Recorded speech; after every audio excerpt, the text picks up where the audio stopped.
Wednesday morning, and I'm looking at the election results. And I have an article from the New York Times here that I was searching for the California governor's race, and this is by Adam Nagorny and Alexandra Burns. And so from Los Angeles, it says Gavin Newsom, the Democratic Lieutenant Governor and former mayor of San Francisco, took a major step Tuesday in his bid to become California's next governor, capturing 1 of 2 spots on the November ballot as the state moved closer to the end era of Governor Jerry Brown.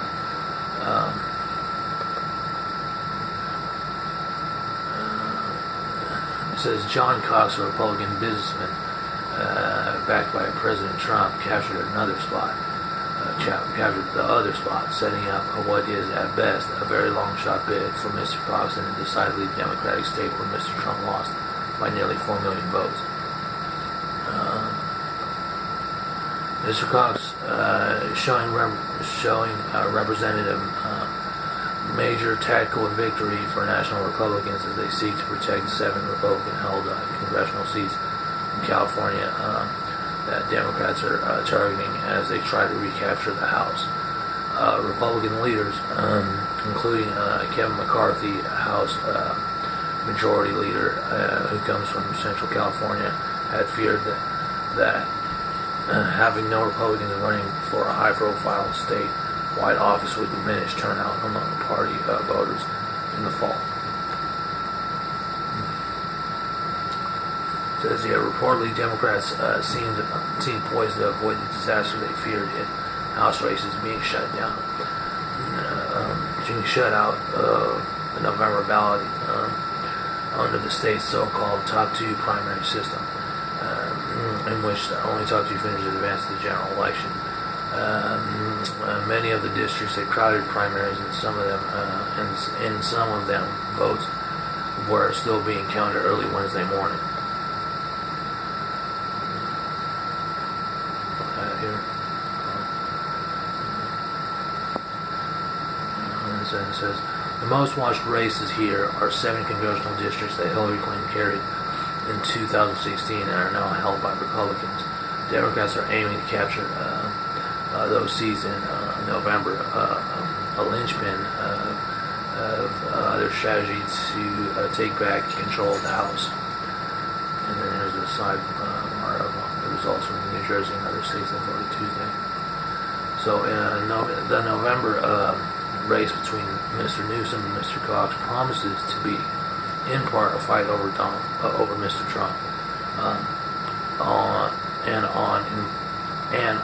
in which the liberal Democrats who embrace Mr. Newsom have a clear advantage. The election is taking place at a critical time as California is enmeshed in a protracted fight with the Trump administration on a range of battlefields, including environmental protections and immigration and offshore oil drilling. And it says here, and on Tuesday night, both candidates invoked Mr. Trump in dueling remarks to supporters. It says here, quote, it looks like the voters will have a real choice in November between a governor who is going to stand up to Donald Trump and a foot soldier in his war on California. End quote. Mr. Newsom told hundreds of supporters at a San Francisco nightclub that he had pledged to push for guaranteed health care for all and quote in quotations the Marshall Plan for affordable housing. This goes on to say, actually I'll finish it later. It goes on to say here, Mr. Cox, speaking to friends and donors in San Diego, continually painted Mr. Newsom as, in quotation, part of the status quo, and knocked the Democrats' attack on Mr. Trump. It wasn't Donald Trump that made California the highest tax state in the country. It was Gavin Newsom and the Democrats, Mr. Cox said.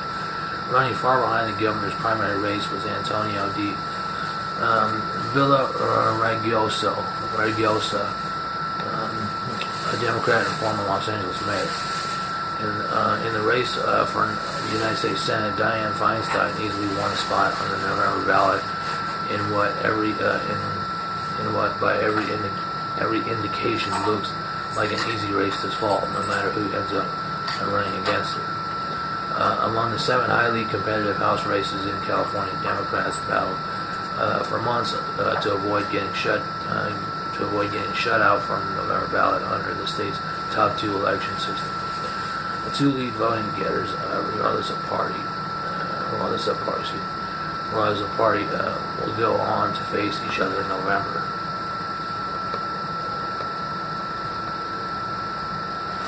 It says get the sidebar, get live results from all the races in California.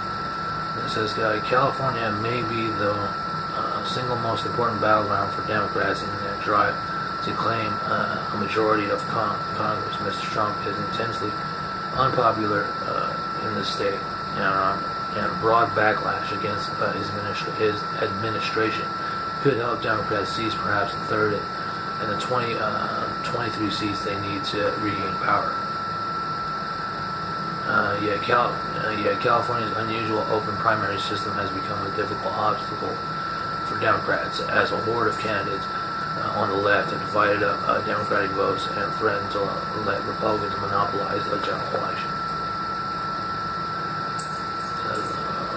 The National Democratic Party has spent millions in California in recent weeks to attack Republican candidates on television ads aiming to drive down their support and create a space for Democratic candidates to rise. And party leaders in Washington backed Gil Cisneros, a Navy veteran who won the California lottery, and Harley Rhoda, a wealthy real estate executive, and a pair of Republican-held districts, districts in Orange County that Mrs. Clinton carried in the presidential election. Both Mr. Cisneros and Mr. Rhoda appeared to stand a good chance of making it into the general election, but both races were still too close overnight for the top 2 finishers to be determined. Voting took place across the state under a cloud of confusion as voters tried to navigate their way through the top 2 system. And in a potentially unnerving sign for some Democrats, Los Angeles County Clerk revealed Tuesday night that a printing error had probably left about 119,000 names off the voting rosters in the area. The development that Mr. Villa Raggiosa called infuriating as he urged affected voters to cast provisional ballots. Earlier in the day at Laguna Beach City Hall, Aggie Doherty had to thumb through the sample ballot package he carried with her to remember which Democrat she had chosen after more than a dozen candidates inundated the 40th congressional district with campaign material in their bid to unseat Dana Rohrabacher, a particularly embattled Republican. Mrs. Doherty, 67, a bookkeeper, settled on Harley Rhoda, a candidate endorsed by the Democratic Congressional Campaign Committee. Still, as she went into the voting booth, she realized that she had to check to remember whom she had picked for one list of Democrats. "Oh, right," she said, Harley, in quotations. Turnout appeared to be light during much of the day. The June primary historically has not drawn voters to the polls in particularly high numbers. Even one that has drawn this kind of national attention. About 2.5 million votes have been received by mail Tuesday. California voters are permitted to vote by mail through the end of election day, which is not to say that the candidates were not trying to pique voters' interest. In quotations, quote, I literally Could not go through my work day without getting flooded with calls, said Tim Kane, 52 video game developer in Orange County. Quotations. I basically said my phone is no longer available. With the voting in progress, Mr. Trump prodded California conservatives to support Mr. Cox again on Tuesday morning, promising on Twitter that the long-shot Republican would make a big difference as governor. As the president encouraged Republicans to turn out the congressional elections, offering a version of the argument his party is expected to deliver across the country this fall. Keep our country out of the hands of high tax, high crime Nancy Pelosi. And it says Mr. Cox repeatedly aligned himself with Mr. Trump in his remarks to supporters Tuesday night. Even his closing message carried a slight echo of Mr. Trump's "Make America Great Again" campaign slogan. Let's together make California the Golden State once again. Robert DeRose,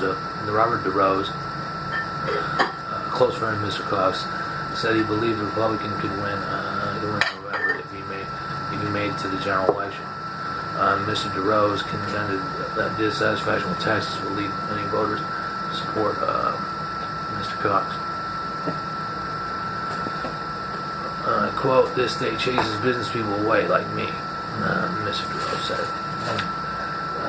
In the governor's race, Mr. Newsom, 50, who had long been viewed as a leading candidate to replace Mr. Brown, a Democrat retiring at the end of the year. He has spent much of the past 15 years preparing for this moment, and that was evident in the strength of his fundraising and a broad base of support on Tuesday. But it was a somber night for Mr. Villaraigosa, who campaigned energetically and had a huge burst of financial support from fellow supporters of charter schools, including Michael Bloomberg, the former mayor of New York, and Eli Broad, a Los Angeles philanthropist. There's that article there. Oh, wait, no. In an emotional concession speech that seemed aimed at unifying his party, Mr. Villaraigosa congratulated Mr. Newsom and Mr. Cox and encouraged his supporters to get behind the winner. Quote, "Gavin, thank you for caring enough about this state to put your hat in the ring to run for governor in this state," Mr. Villaraigosa, flanked by his family, told crowd supporters. It says here, the contest for governor marks the end of a long chapter in California history. Mr. Brown, 80, is stepping down because of term limits. He served 2 terms now and 2 terms in the 1970s, and leaves office popular and generally respected. Mr. Brown has struck a decidedly moderate note during his years in Sacramento. He is well known for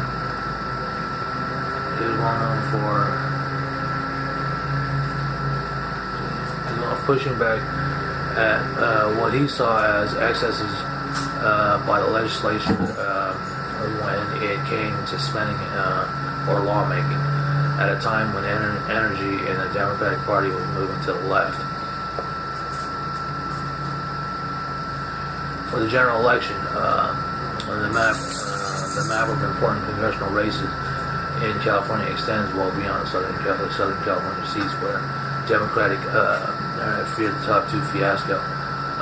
The party is choosing candidates to oppose vulnerable Republicans in the Central Valley and elsewhere in the suburbs around Los Angeles, where Mr. Trump's policies are immigration, taxes, and health care have put sitting lawmakers in deep peril. Annalise Gelberg, 21, wanted to vote for Jess Phoenix, one of 3 female Democratic candidates running for the House seat in California's 25th congressional district. district north of Los Angeles. Excuse me. But for one, Ms. Gelberg said she was more inclined to vote for women. She also liked Miss Phoenix's policies.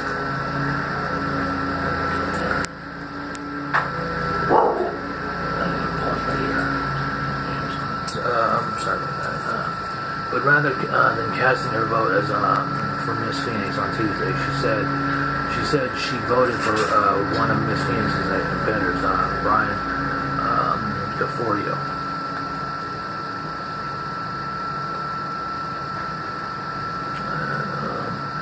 Says in quotations, I knew she didn't have a lot of backing or support. Miss Gelberg said. Over a lunch of grilled cheese and fries, in the end, she added she wanted a Democrat to beat the Republican incumbent, Steve Knight, and thought Mr. Gaforio had a better chance. That's it on that article.